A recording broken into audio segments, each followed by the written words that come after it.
Voy a leer esta pequeña hoja. Al final del servicio la voy a pegar allá atrás para que la puedan leer. Es simple y sencillamente un recordatorio histórico. No quisiera ni me gustaría que quedara de esta manera, en el olvido. Porque hoy nosotros nos podemos reunir, pero por hacer lo que hoy nosotros estamos haciendo, esa noche 10,000 hombres fueron muertos, por hacer exactamente lo que hoy estamos haciendo. La noche de San Bartolomé. El rey Carlos IX de Francia ordena la matanza de los reformados franceses, la cual inicia en la noche de San Bartolomé. La orden fue ejecutada por el duque de Guisa. Entre los nobles que murieron esa noche se encuentra el almirante Gaspar Coligny, ferviente calvinista francés y líder del partido político de los hugonotes de Francia.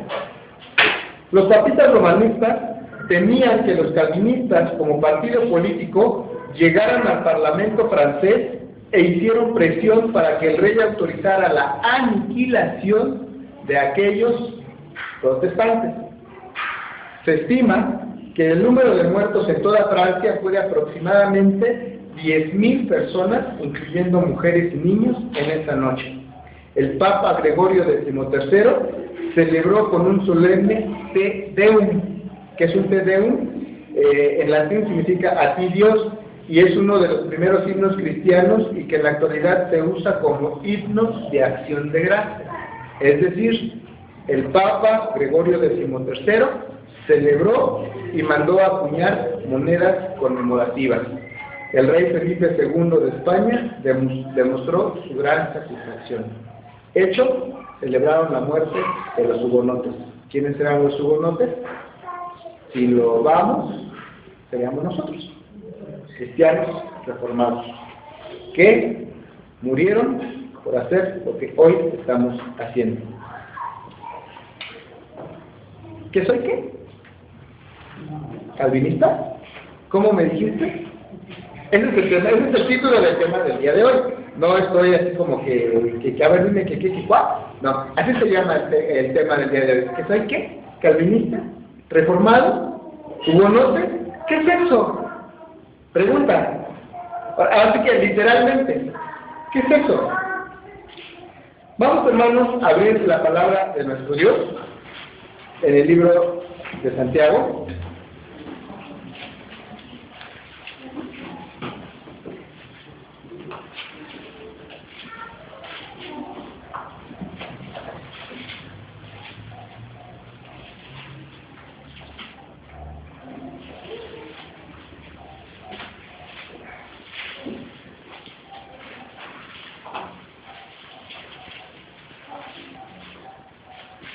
Cuando lo tengan, hermanos, vamos a darle todos en lectura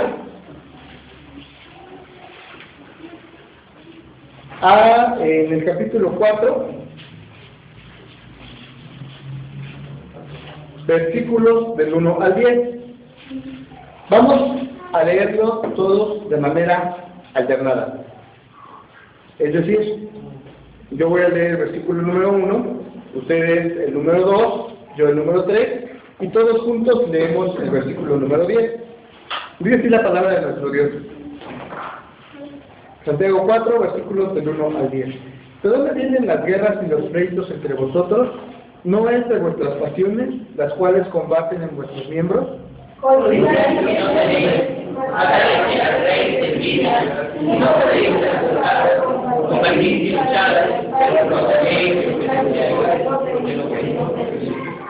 Pedid y no recibís, porque pedís mal para gastar en vuestros deleites.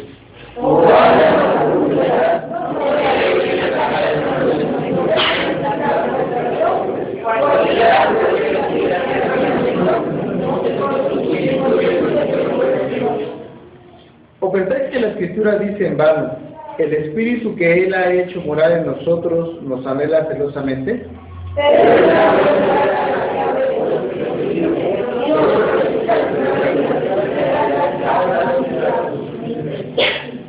Someteos pues a Dios, resistid al diablo y huirá de vosotros.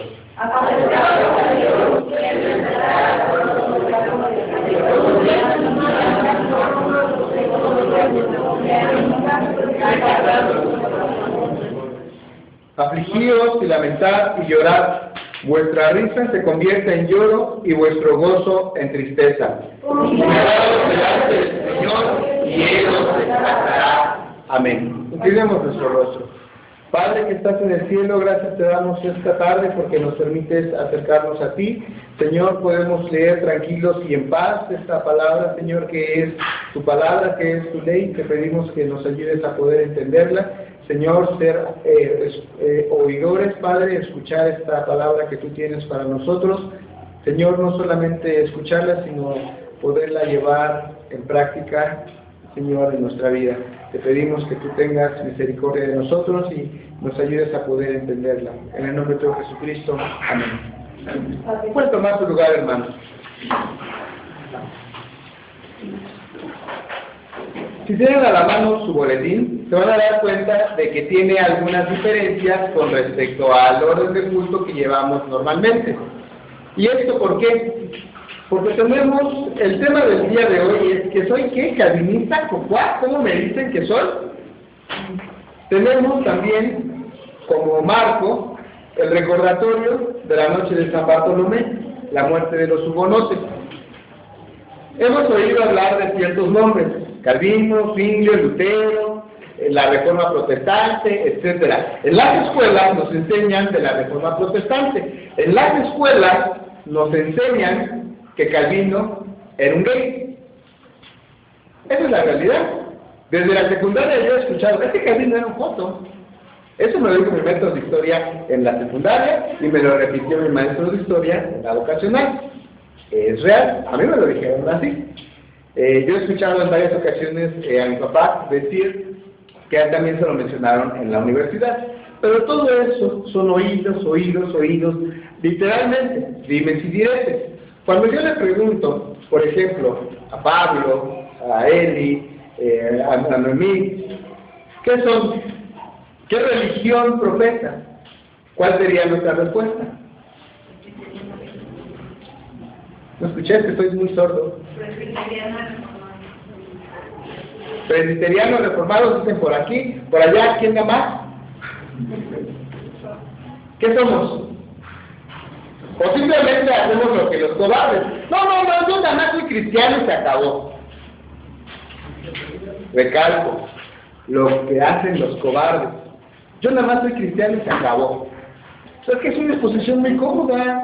No, mira, yo no tengo religión ni denominación. Yo simplemente soy cristiano y se acabó. No, eso es ser cobarde. Es no tener defensa de argumentos. No estar convencido de nada. ¿Estamos convencidos de algo? ¿Sí o no? Cuando yo estoy convencido de algo, lo defiendo. ¿Soy inocente de asesinato de Mahatma Gandhi? ¿Que se murió Mahatma Gandhi?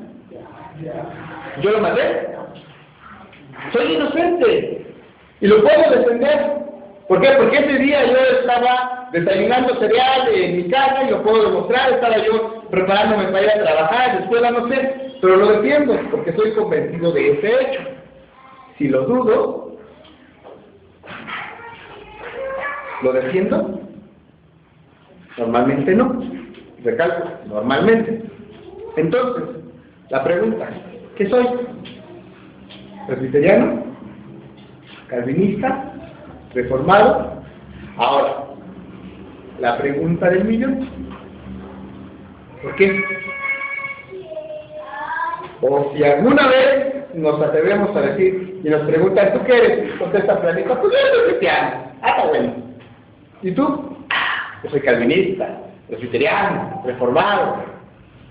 ¿Y eso qué es? ¿Por qué se come? ¿Qué responderíamos?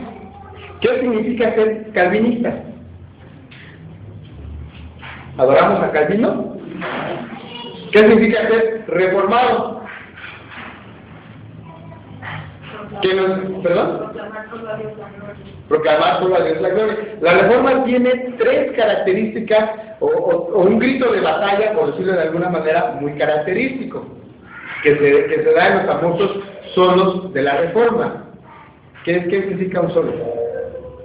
¿Qué va acompañado de él? Solito, nada más es, ¿qué son los solos de la reforma en este caso? Pueden Luego me puedes, sí, en nuestro boletín, en la parte de abajo. Aquí tenemos 4, pero los 3 primeros son los suelos de la Reforma. ¿Cómo dice? Sola gracia, sola fide y sola scriptura. Qué rimbombante, ¿verdad? Porque están en latín. Y bueno, y finalmente, el otro es Soli Deo Gloria. Soli Deo Gloria, solo a Dios la gloria. Así solían firmar los reformadores, los que estaban convencidos de la Reforma. Johann Sebastian Bach, ¿quién lo ha escuchado? ¡Tururún! ¡Tururún! ¡Tururún! No estoy hablando de Drácula, estoy hablando tocata y fuga. Johann Sebastian Bach. Si vemos hasta abajo la partitura, ¿cómo está firmada? J.S. Bach, Sol Deo Gloria. Johann Sebastian Bach era un ardiente reformador y así firmaba sus obras. Que los cineastas se ocuparon para Drácula y hoy por hoy ha sido un símbolo en ese caso, triste. Mas, sin embargo, no fue escrita para eso. Sola gracia, sola fide, sola escritura.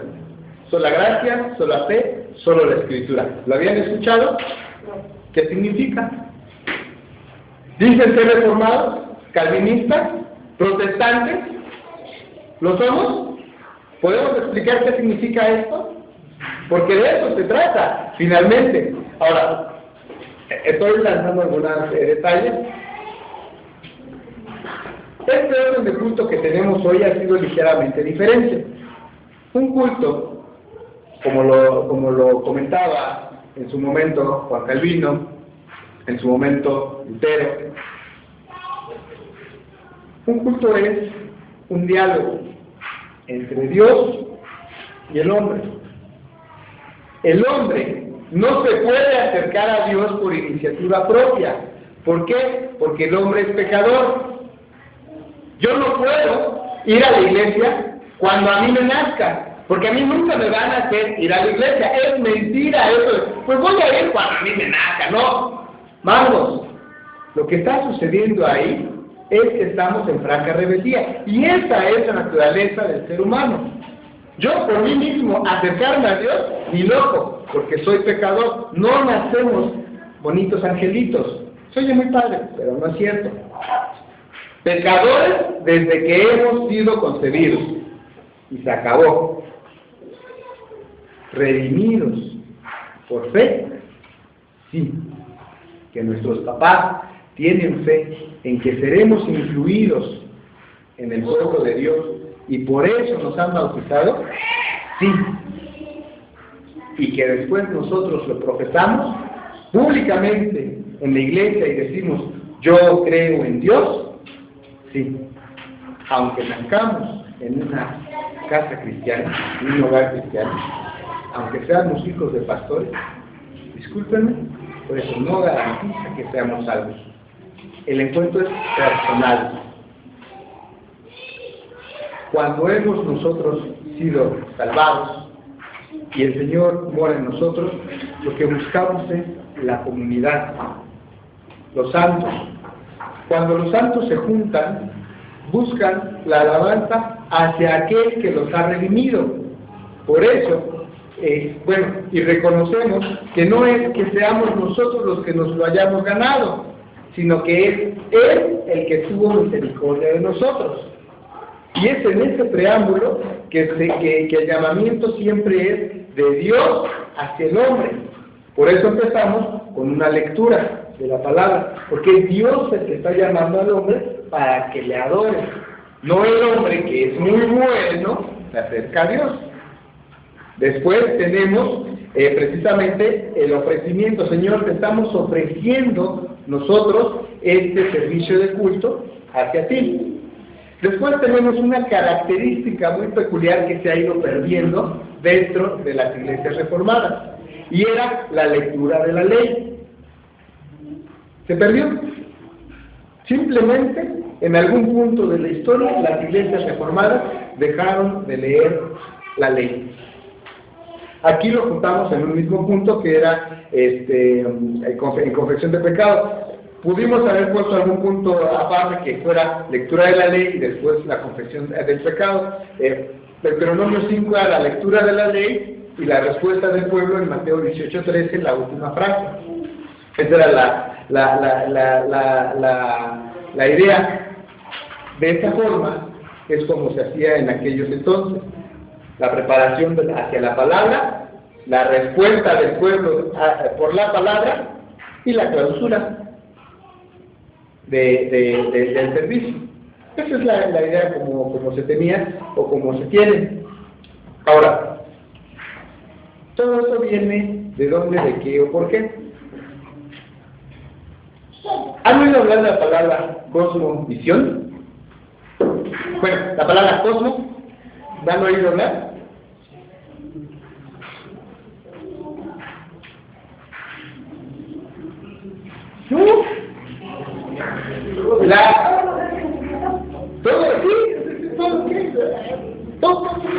Todo mucho, todo el mundo. ¿No han oído hablar ni siquiera del perrito de los supersónicos? Que se llama Cosmo. ¿Se acuerdan? Bueno, ¿qué significa Cosmo? Mundo. Visión. Si juntamos las dos palabras, cosmovisión, ¿qué significa? La manera de ver el mundo. Las corrientes o las famosas tribus urbanas tienen su propia cosmovisión. Por ejemplo, los llamados emos. ¡Ay, no va a llegar a nada! ¡Ay, hoy no usan el sol para mí! Y shalala, shalala. Esa es la cosmovisión de los emos. Ver todo de una manera muy negativa, todo me duele, todo el mundo está contra mí, ¡ay, cómo sufro! Esa es la cosmovisión que tenemos. Si yo trabajo únicamente para tener dinero, esa es mi cosmovisión. El dinero me va a comprar la felicidad. Esa es mi manera de ver la vida. Eso es una cosmovisión. La cosmovisión cristiana, la cosmovisión calvinista, es lo que vamos a explicar en esta manera, de manera muy breve, porque es un tema extremadamente amplio. Y vamos a establecer lo siguiente: todos los hombres, hablando de género, tienen y abrazan una cosmovisión. Esta cosmovisión puede ser una cosmovisión mítica. Por ejemplo, aquellas personas que simple y sencillamente le hacen caso a todos los mitos. Que ya se va a acabar el mundo, las profecías mayas, que pon salecita aquí, para que te vaya bien, que chinga me porté mal, salecita en las orejas para que no me regañen, bla, bla, bla, bla, bla, bla, bla. Ojo, porque yo he visto muchos cristianos, pues yo no creo en esas cosas, pero por si las moscas me pongo mi chinito de la suerte. Yo no creo en aquellas cosas, pero por si las moscas.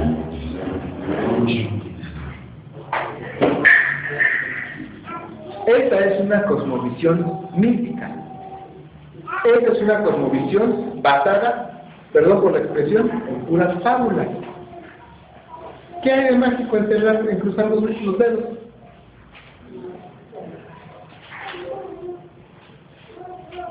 Nada.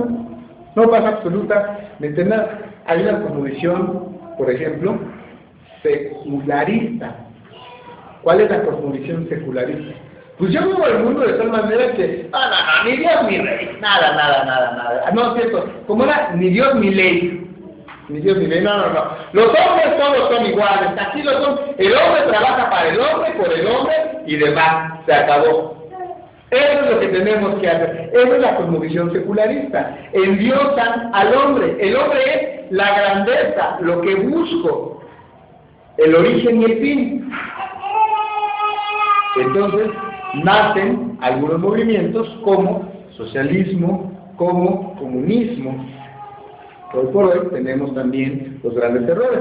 Yo no sé si en aquellos países comunistas o socialistas que ya desaparecieron, por ejemplo, las grandes esferas de la sociedad también comían a rayas. Por ejemplo, yo no sé si Fidel Castro vive igual que las personas en las demás colonias. No hay igualdad en el famoso comunismo. Nosotros tenemos una cosmovisión escritural. Eso es lo que abraza la reforma. ¿Qué significa la palabra reforma? volver a formar. ¿Y qué es lo que formó otra vez? Lo que ya se deformó. Por ejemplo, tengo aquí mi hoja, así, normal, y por alguna razón quedó doblada, ya perdió su forma original. Yo cómo reformaría esta hoja, volverla a su posición original, así. Pero como ya está doblada aquí y se regresa, necesito poner algo, a lo mejor doblarla en el otro sentido, para que la hoja vuelva a estar en su forma original. Eso es una reforma.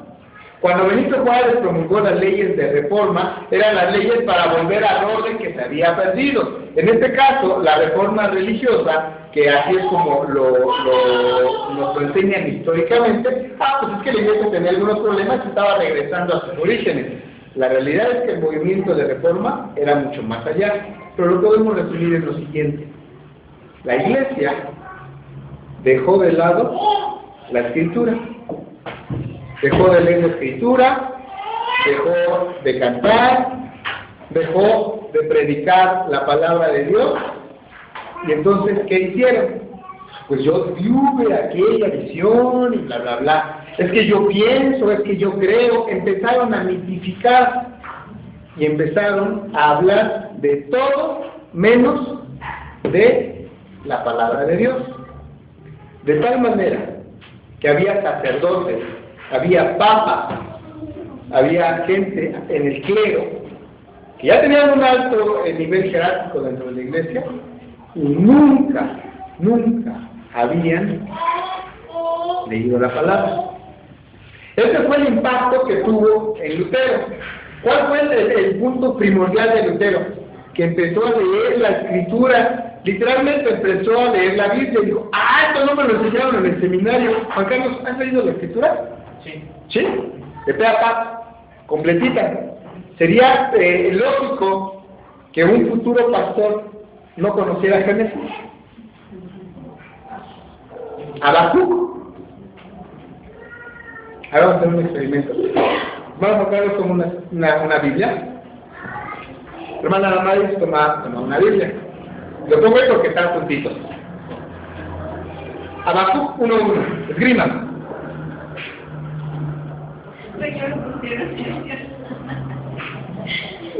Nuestro hermano Juan Carlos ya lo tiene desde hace 3 segundos, ¿verdad? Sí. ¿Lo puedes leer fuerte y en voz alta y de pie, por favor? La profecía que vio el profeta Habacuc. ¿Hasta cuándo vos te clavaré y no oirás? Le haré voces al día a causa de la violencia y no salvarás hasta el día. ¿Por qué me haces? El punto aquí es, nuestro hermano tiene conocimiento de la escritura porque está estudiando para ser pastor. Esto que acabamos de ver era algo extremadamente rarísimo, porque él pudo haber sido el Papa y no conocer que existía siquiera el libro del profeta Habacuc. Esa era la realidad. La gente no sabía, el alto clero no sabía siquiera.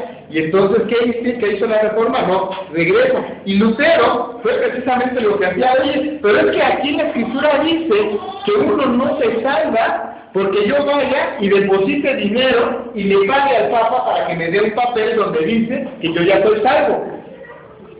Este papel dice que yo ya soy salvo y me costó 300,000 pesos. Ya dice que soy salvo, pero es que aquí la escritura dice que es por gracia, es decir, que me tengo que arrepentir. ¿Cuál es la verdad? ¿Ir y comprar el papel con el Papa? ¿O lo que está diciendo la escritura? Ese fue el impacto que tuvo en Lutero. Y así fue como parte de los puntos. Y no solamente él, sino después hubo ciertos hombres que tomaron toda esa enseñanza y dijeron, ¿cómo le explico todo esto al pueblo? ¿Me escuchan lo que les estoy diciendo? Si es así, repitan conmigo. Sí, te entiendo. Sí, te entiendo. ¿Me están entendiendo? Si de repente yo les empiezo a hablar, por ejemplo, en alemán, ¿me entenderían? Chico, un par de tortillas, papas. ¿Me entendieron?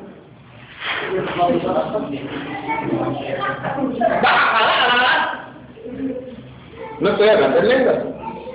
La lengua es. Eso pasaba en las iglesias en ese entonces. Los sacerdotes hablaban en latín. y el pueblo no sabía latín. Si aquí se para una persona a explicarles la palabra de Dios en francés, en alemán, ¿lo entenderemos? No lo vamos a entender. Y eso es lo que sucedía en aquel entonces. La persona que estaba aquí al frente podía decirles, hacer e insultarlos, y los que estaban allá, sí, mira, qué bueno que fuimos a la iglesia, y el que está acá adelante les estaba diciendo un montón de cosas y quizás está insultándolos. Esa era la realidad. Ojo, no dista mucho de lo que sucede hoy. ¿Cómo dicen los romanistas? ¿A qué van a la iglesia? A escuchar misa. No es, más que un simple teatro, donde hay una gran línea.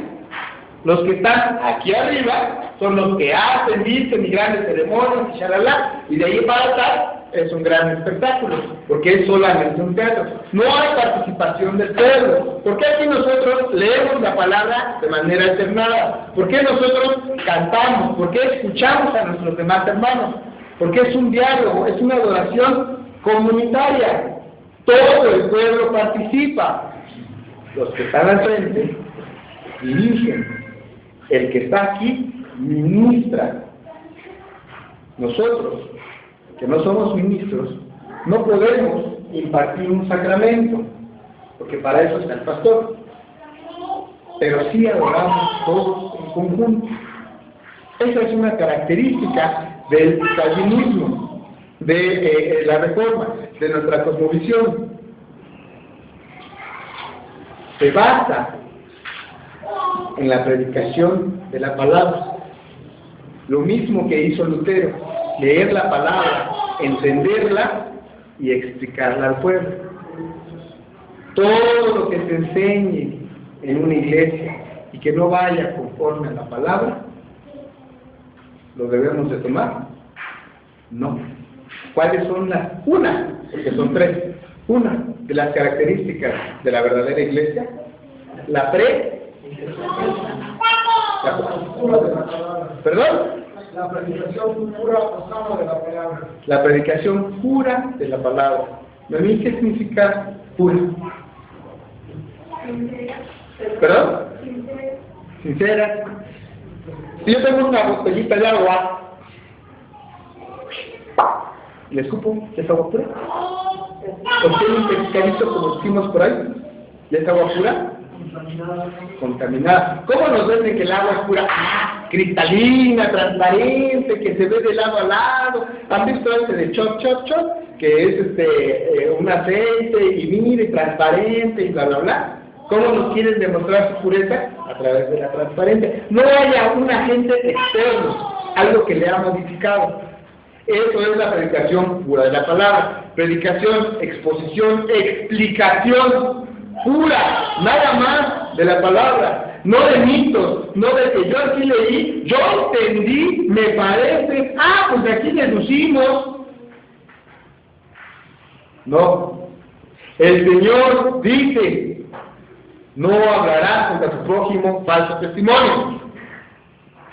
Dicho, no mentirás. Yo me dirigía, chiquitita, pues qué. No hablarás contra tu prójimo falso testimonio. Mentirijilla blanca. ¿Se acuerdan de las mentirijillas blancas?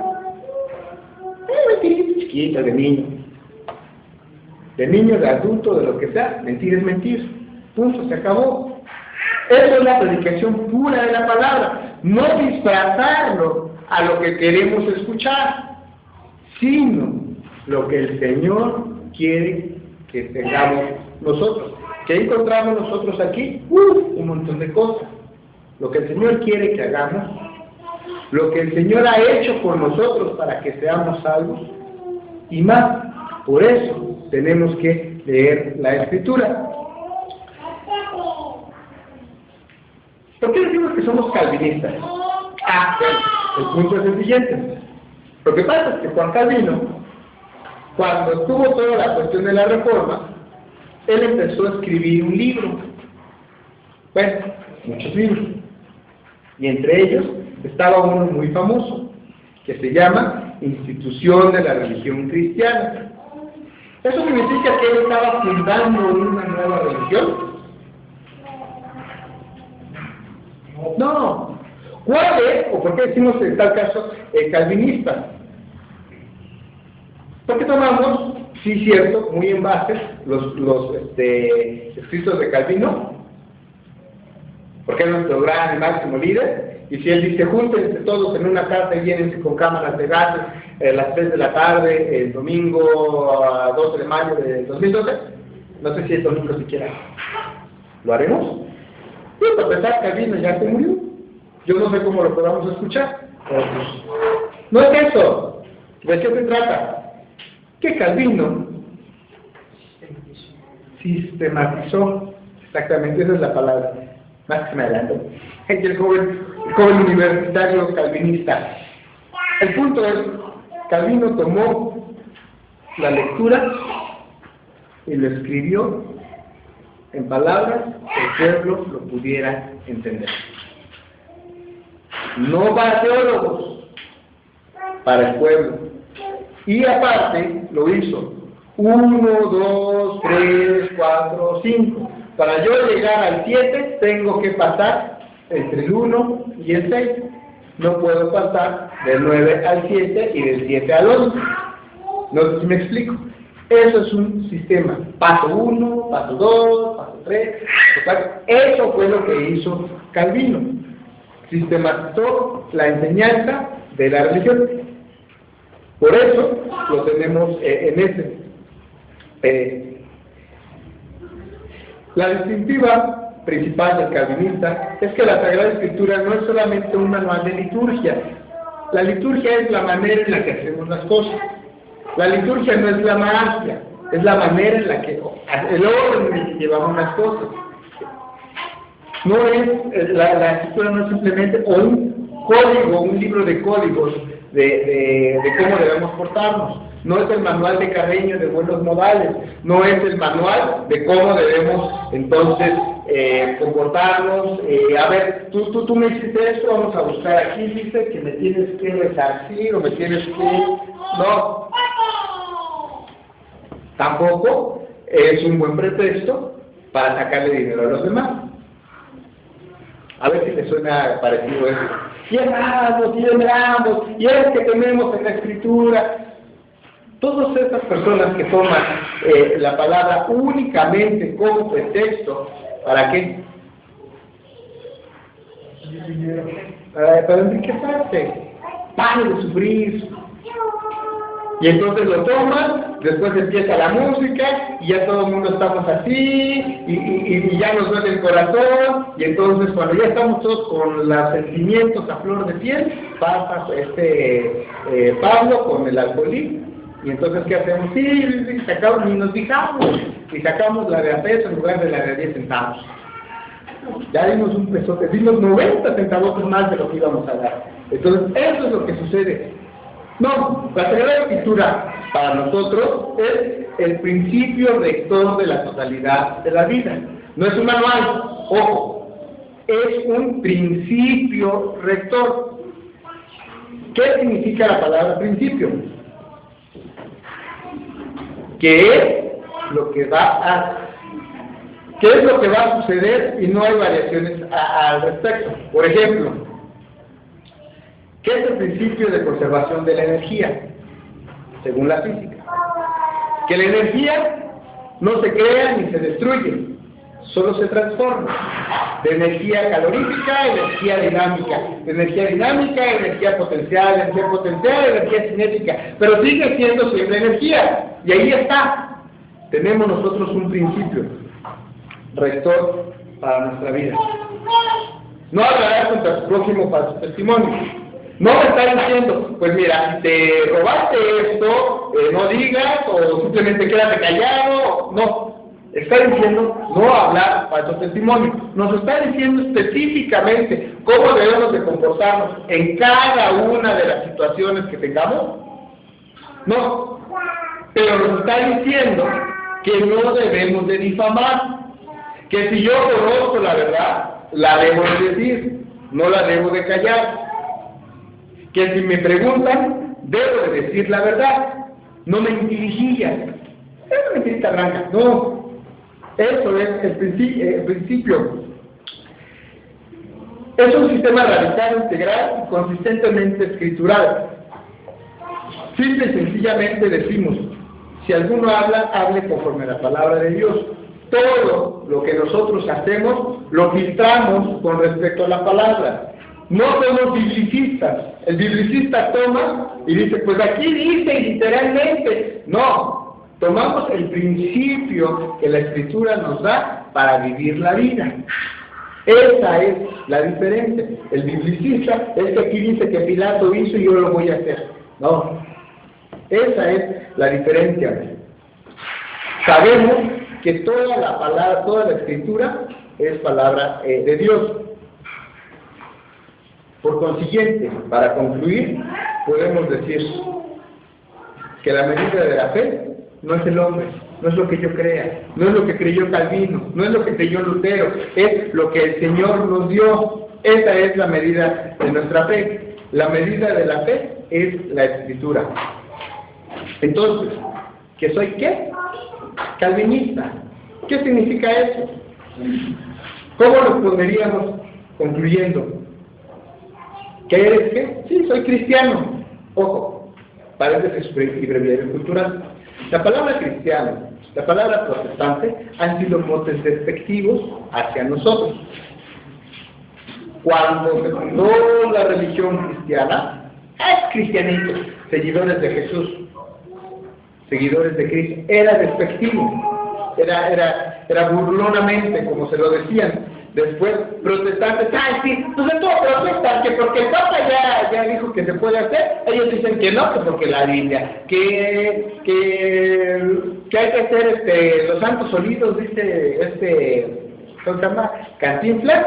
No, ellos dicen que no, que porque la Escritura no se los dice. De todo protestan, por eso los dijeron protestantes. Y sin embargo, lo que pudiéramos nosotros decir es que deberíamos de sentirnos orgullosos del mote de cristianos. ¿Por qué? Porque somos seguidores de Cristo, ciertamente. Somos reformados. ¿Por qué? Porque hemos vuelto a la Escritura. Somos calvinistas porque hacemos lo que Calvino, lo que Lutero, lo que los protestantes, lo que venga en la Escritura es la manera en la que yo vivo la vida. Mi sistema de vida es radicalmente escritural. Si algo no está conforme a lo que dice la Escritura, no lo hago. Todo lo filtro con respecto a la Escritura, no con lo que escribió Calvino. Lo que escribió Calvino lo comparo con lo que hay en la Escritura, no la Escritura con lo que escribió Calvino. Y así es como nosotros vivimos nuestra vida. Sola gracia, sola fide, sola Scriptura. Entonces, ¿que soy qué?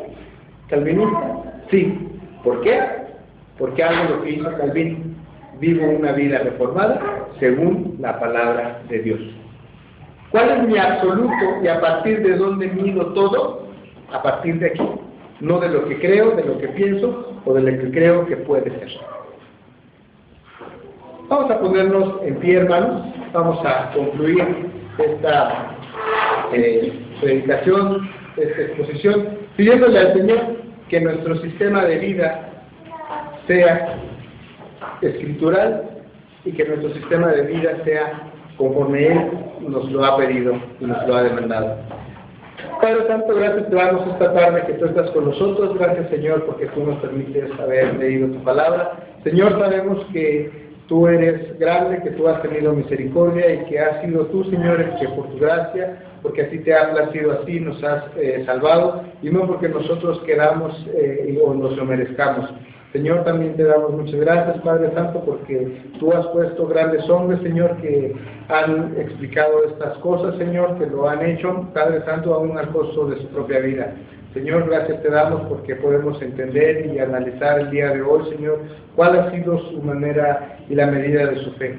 Padre, te pedimos que tú nos ayudes para ser como ellos, Padre Santo, invitándonos no a ellos, Señor, sino en el seguimiento de tu Hijo Jesucristo, Padre. Que tú nos ayudes, Padre, para poder nosotros vivir una vida conforme a lo que tú demandas de nosotros a través de tu santa palabra. Te pedimos, Padre Santo, que tú nos guíes, Padre, para poder nosotros predicar hacia otros, Señor, no solamente de viva voz, Padre, sino también con nuestro estilo de vida, que ellos vean que nosotros nos comportamos, Señor, como tú quieres y como tú demandas que lo hagamos. Gracias te damos por todo ello, en el nombre de tu Jesucristo. Amén. Pueden tomar su lugar, hermanos.